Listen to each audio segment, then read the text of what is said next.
नमस्कार, बहुत स्वागत है आपका। मैं हूं आपके साथ सुमित शर्मा। बात करेंगे हम छत्तीसगढ़ की, जहां पर झारखंड के विधायकों को मेवेयर रिसोर्ट में रखा गया है और सीएम भूपेश बघेल ने बीजेपी पर हॉर्स ट्रेडिंग का आरोप लगाया है।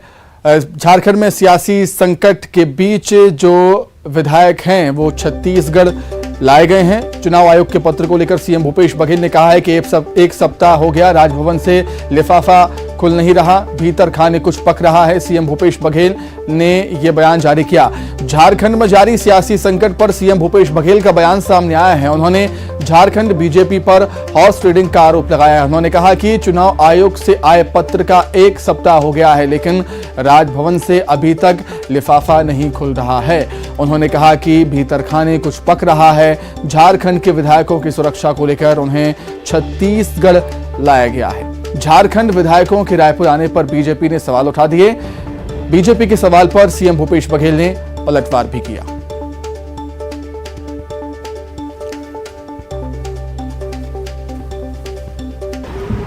झारखंड के विधायक आए हैं और भारतीय जनता पार्टी जिस प्रकार से हॉर्स ट्रेडिंग कर रही है और आपने देखा किस प्रकार से पश्चिम बंगाल में 3 विधायक पकड़े गए थे और अभी जिस प्रकार से चर्चा चल रही है कि इलेक्शन कमीशन ने कोई पत्र दिया है और एक सप्ताह हो गया है, राजभवन से वो लिफाफा खुल ही नहीं रहा है।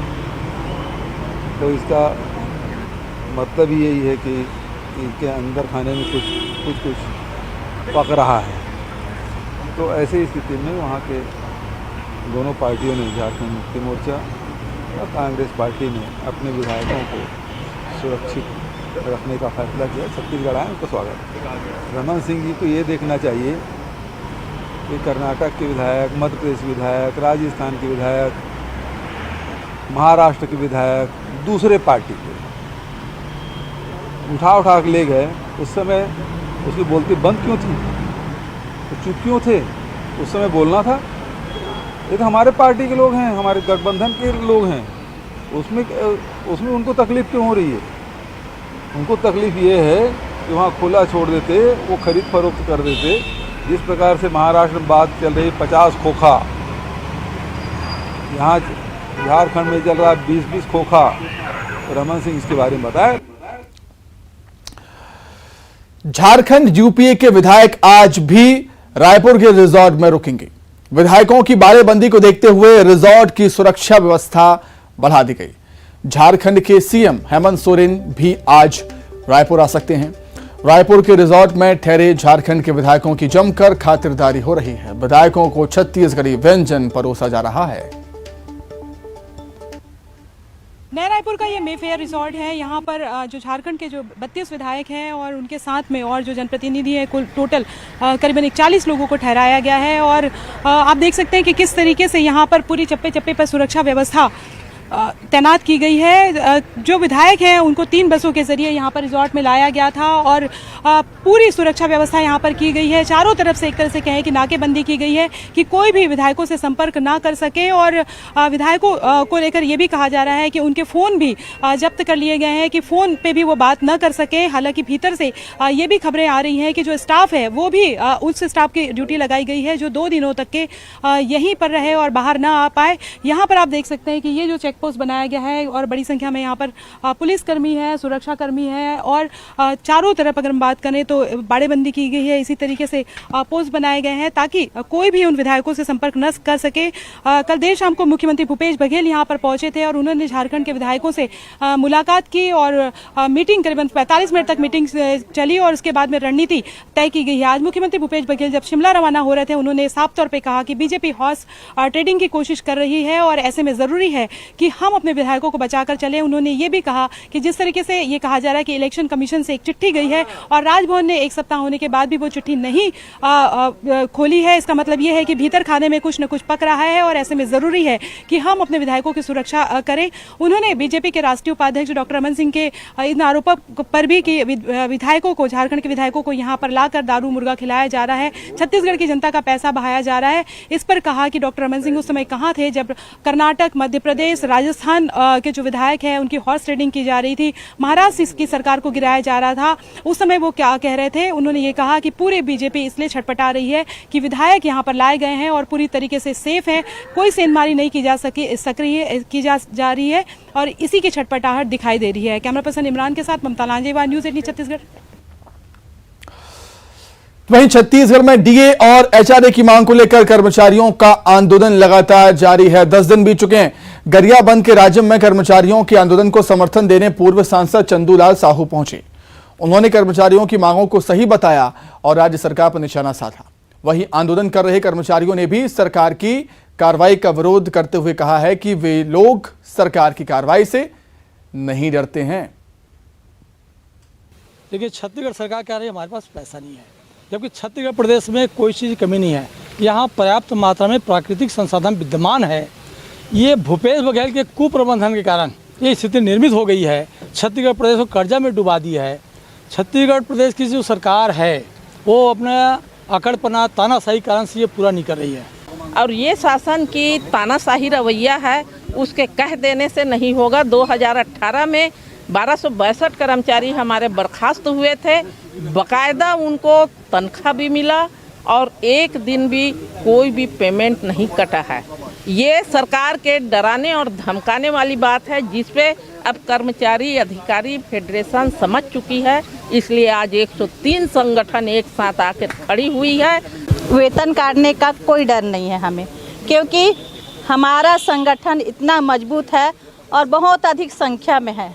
104 संगठन हम मिलकर बैठे हैं, कितने का वेतन काटेंगे? इसमें डरने की कोई बात नहीं है और हम इसमें पूरा अनिश्चितकालीन तक इसमें बैठे रहेंगे और ये हमारी हक है, ये हमारी अधिकार है, हमारी मांग जायज़ है, इसलिए हम नहीं डरेंगे और बैठे रहेंगे। तो माननीय मुख्यमंत्री जी से यही निवेदन है कि हमारी मांगों को, वो भी जायज़ और संवैधानिक मांगों को, हमारा जो अधिकार है उनको वो पूरा करें। वहीं धमतरी में जब से शिक्षा का नया सत्र शुरू हुआ है तब से ही ग्रामीण इलाकों में स्कूलों की समस्या सामने आने लगी है। कुरुद ब्लॉक के कल्ले गांव में स्कूल का बाउंड्री वॉल टूट गया। गांव का सरपंच 2 साल पहले ही मरम्मत के लिए शासन से राशि ले चुका है, लेकिन स्कूल की दीवार नहीं बन पा रहा। स्कूल में पानी का इंतजाम नहीं है, पीने के पानी का इंतजाम नहीं है। छात्रों को नेशनल हाईवे क्रॉस कर हैंडपंप पर पानी पीने के लिए जाना पड़ता है। ग्रामीणों ने स्कूल की समस्या को लेकर प्रशासन से शिकायत की है। प्रशासन ने स्कूल की समस्या को दूर करने का निर्देश दिया।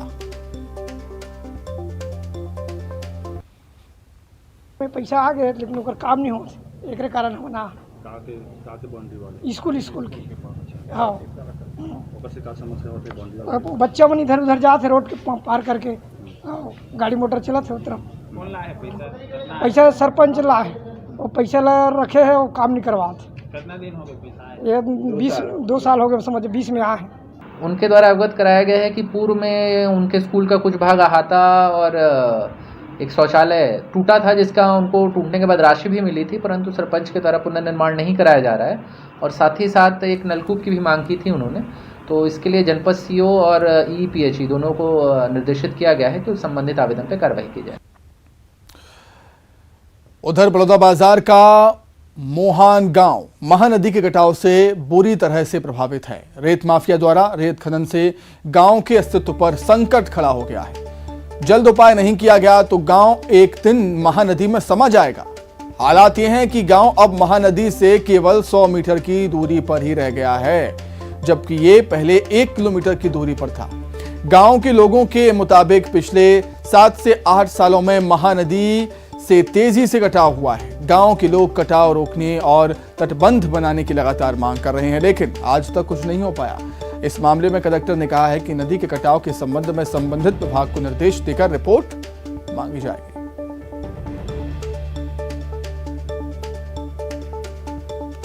गांव की समस्या यही है, हर साल बाढ़ में महानदी के जो निकट थे आ चुके हैं।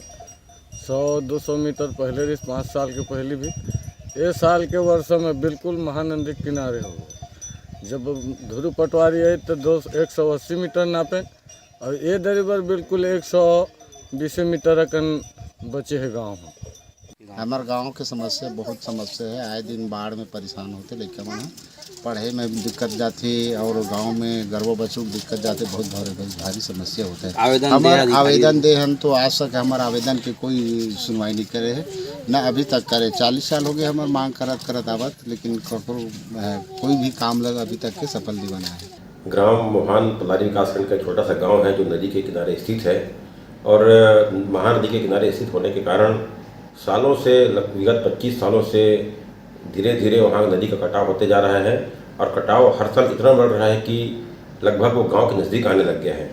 ग्रामवासी बहुत सालों से मांग कर रहे हैं कि या तो हमको व्यवस्थापन किया जाए या रिटर्निंग वाल नदी किनारे तटबंध बनाया जाए जिससे गांव सुरक्षित रहें। और हमारी सरकार भी इस दिशा में, हमने भी इस बात का संज्ञान लिया है और हमने कलेक्टर साहब के साथ साथ हमने इसका ज्ञापन बनाकर हमने विभागीय मंत्रियों को भी दिए हैं। मोहान गांव में नदी के प्रवाह की वजह से लगातार कटाव की एक हमारे संज्ञान में आई है न्यूज़पेपर कटिंग के माध्यम से।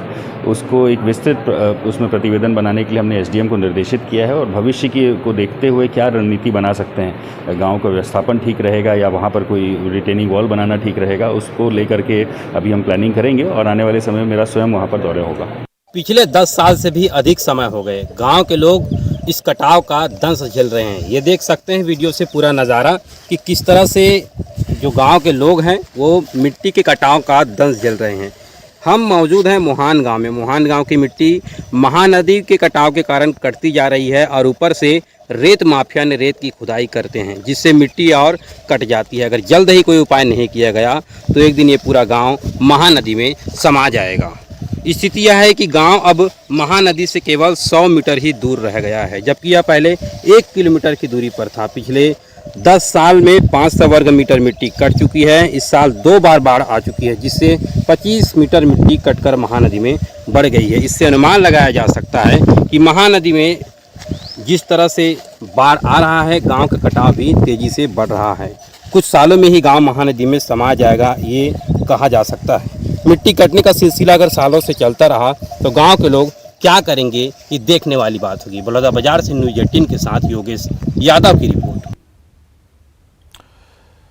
गणेश चतुर्थी के मौके पर सीएम शिवराज भी गणेश स्थापना को लेकर काफी जोश में दिखे। भोपाल के माता मंदिर क्षेत्र में बिट्टन मार्केट के प्लेटिनम प्लाजा बाजार में अपनी धर्मपत्नी साधना सिंह के साथ सीएम शिवराज पहुंचे और पूरे भक्तिभाव के साथ गणपति बप्पा को अपने घर लेकर आए। आपको बता दें, सीएम हाउस में विधि विधान से हर साल गणपति विराजते हैं और पूरे विधि विधान से उनकी पूजा होती है। सीएम शिवराज ने प्रदेशवासियों को गणेश चतुर्थी की शुभकामनाएं दी थी। तो ये तस्वीरें आप देख सकते हैं, हर साल सीएम शिवराज सिंह चौहान इसी तरह बाजार पहुंचते हैं भगवान गणेश की प्रतिमा को लेने के लिए और इस साल भी गणेश भगवान को लेने के लिए सीएम शिवराज बिट्टन मार्केट के प्लेटिनम प्लाजा स्थित अपनी धर्मपत्नी के साथ वो पहुंचे और सभी प्रदेशवासियों को गणेश चतुर्थी की यहाँ पर शुभकामनाएं दी हैं। सीएम हाउस में भी गणेश उत्सव मनाया जाएगा। पूरे विधि विधान से भगवान गणेश की स्थापना होगी और हर दिन 9 से 10 दिन तक भगवान गणेश की पूरी विधि विधान से पूजन अर्चन किया जाएगा।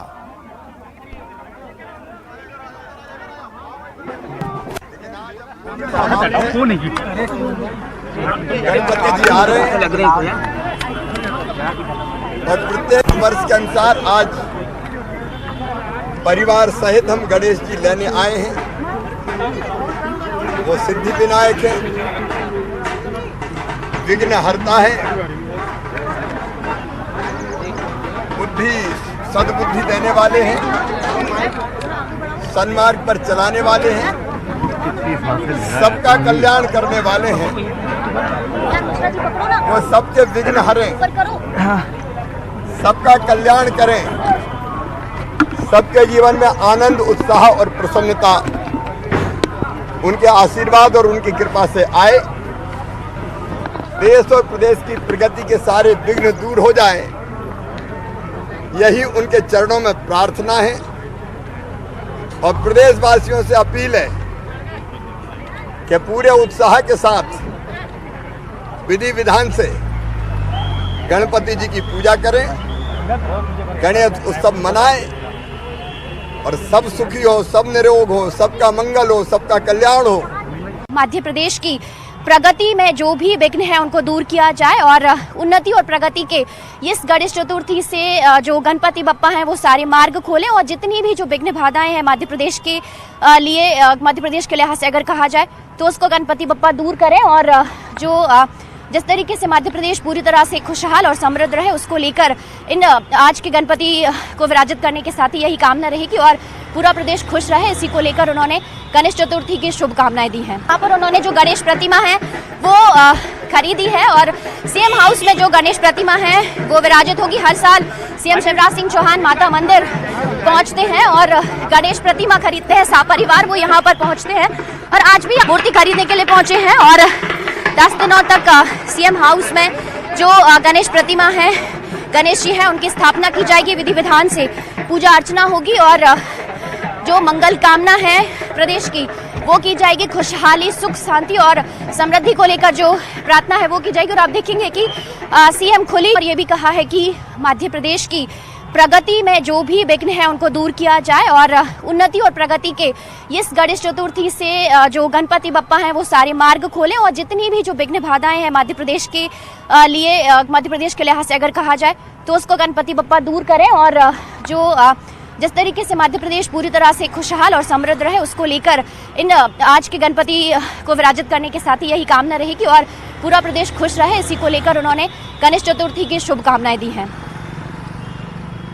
कैमरामैन मोहसिन के साथ रंजना दुबे, न्यूज़ 18 भोपाल।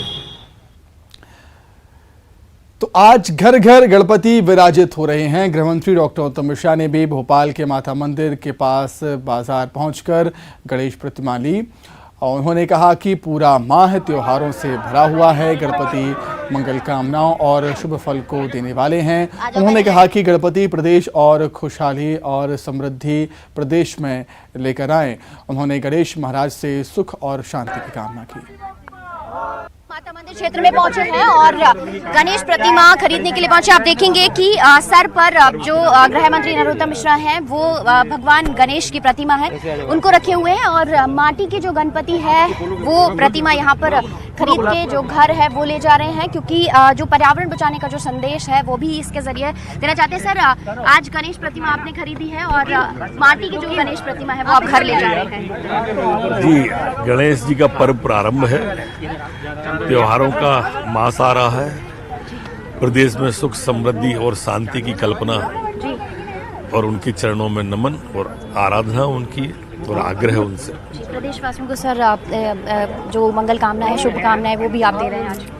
निश्चित रूप से इतना शुभ दिन है कि शुभ मंगल कामना अपने आप ही निकलती है। तो सर आज आप गणपति को सर पे विराजित करके ले जा रहे हैं और ये कहा जाता है कि तमाम जो विघ्न बाधाएं, तमाम जो संकट है, उन्नति, प्रगति और खुशहाली का प्रतीक है हमारे गणपति। विघ्न बाधाएं वो हरते हैं, इसलिए तो विघ्नेश्वराय वरदाय स्वरूपप्रियाय कहा है। तो आप देखेंगे कि सर पर जो गणपति बप्पा है उसकी मूर्ति रख कर जो एक श्रद्धालु की तरह जो गृह मंत्री हैं वो घर के लिए निकल पड़े हैं और प्रदेशवासियों को गणेश चतुर्थी की शुभकामनाएं मिली और ये भी कहा है कि जो गणपति बप्पा हैं वो सुख, शांति, समृद्धि के प्रतीक हैं और विघ्नों को हरने वाले हैं और पूरे प्रदेश की जो विघ्न है उसको हरें और सभी की जिंदगी में खुशहाली लेकर आए। कैमरामैन मोहसिन के साथ रंजना दुबे, न्यूज़ 18 भोपाल।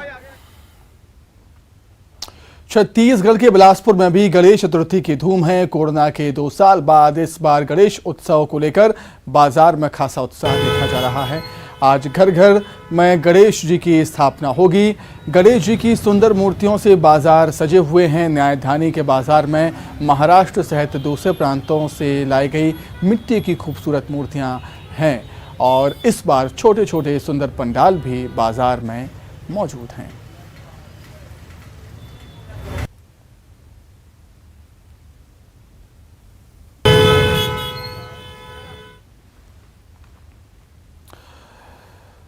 तो इसी के साथ ही फिलहाल इस बुलेटिन में इतना ही। खबरें लगातार जारी हैं। नमस्कार।